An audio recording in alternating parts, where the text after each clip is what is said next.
Hi dear friends, ഇന്ന് ഞാൻ കാണിക്കാൻ പോകുന്നത് ഒരു ഹെൽത്തി റെസിപ്പിയാണ്.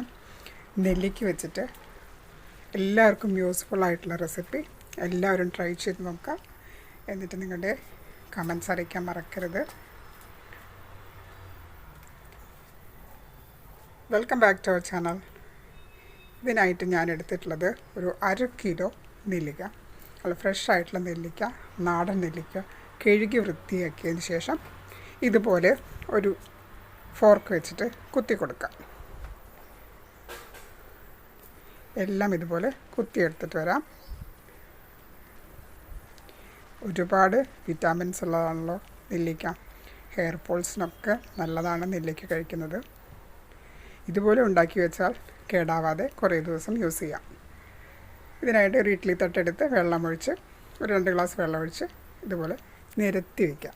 എന്നിട്ട് നമ്മൾ 20 മിനിറ്റ് ആവിയിൽ വേവിച്ചെടുക്കാം. 15 മിനിറ്റ് ആകുമ്പോൾ കറക്റ്റ് കുക്കാവുള്ളൂ. ഒരു 20 മിനിറ്റ് തന്നെ വേണം കേട്ടോ. നല്ല ഫ്ലെയിമിൽ 20 മിനിറ്റ് കുക്ക് ചെയ്ത് കഴിഞ്ഞാൽ എല്ലാം ഒന്ന് കുത്തി നോക്കുമ്പോൾ ഫോർക്ക് താന്നു പോകുന്നുണ്ടെങ്കിൽ വെന്തു. നന്നായി വെന്തോട്ടെ കേട്ടോ, ഉടയുന്ന രീതിയല്ല. എന്നാലും ഇത് ഇറക്കി വെച്ചതിന് ശേഷം നമുക്കൊരു പാത്രം വേറെയെടുത്ത് അതിലേക്ക് ഒരു 1/2 ഗ്ലാസ് വെള്ളം, 1/2 കപ്പ് വെള്ളമൊക്കെ എടുക്കാം.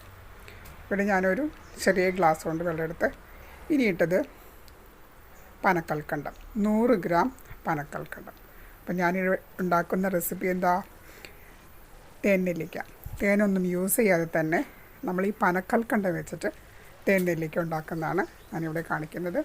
ഇപ്പോൾ തിളച്ചപ്പോൾ ആ പനക്കൽക്കണ്ടമൊക്കെ ഒന്ന് മെൽറ്റായി അതിലേക്ക് നമ്മൾ ഈ ആവിയിൽ വേവിച്ച നെല്ലിക്ക ഇട്ട് കൊടുക്കാം. എന്നിട്ട് ലോ ഫ്ലെയിമിൽ തന്നെ നമ്മളൊന്ന് കുറുകിയെടുക്കാം. കാരണം ഈ സിറപ്പ് ഒന്ന് ഒട്ടുന്ന പരുവം ഏകദേശം ആവുമ്പോഴേക്കും നല്ല സെറ്റായി ഇതിലേക്ക് എല്ലാം മധുരമെല്ലാം ആഴ്ന്നിറങ്ങിയിട്ടുണ്ടായിരിക്കും. ഇത് നമ്മളൊരു ചില്ല് പാത്രത്തിലോ അല്ല എയർ ടൈറ്റ് ആയിട്ടുള്ള കണ്ടെയ്നർ ഇട്ട് വെച്ച് കഴിഞ്ഞാൽ എല്ലാ ദിവസവും ഓരോന്നെടുത്ത് കഴിച്ചാൽ നല്ലതാണ്. ഹെയർ ഫോൾസിനൊക്കെ നെല്ലിക്ക നമ്മൾ വാങ്ങി വെച്ച് കഴിഞ്ഞാൽ പെട്ടെന്ന് കേടായിപ്പോവും. ഉപ്പിലിട്ട് കഴിക്കുന്നതിനായിട്ട് നല്ലത് ഇതുപോലെ കഴിച്ചാൽ. പിന്നെ ഒരു ടേസ്റ്റുമാണ്.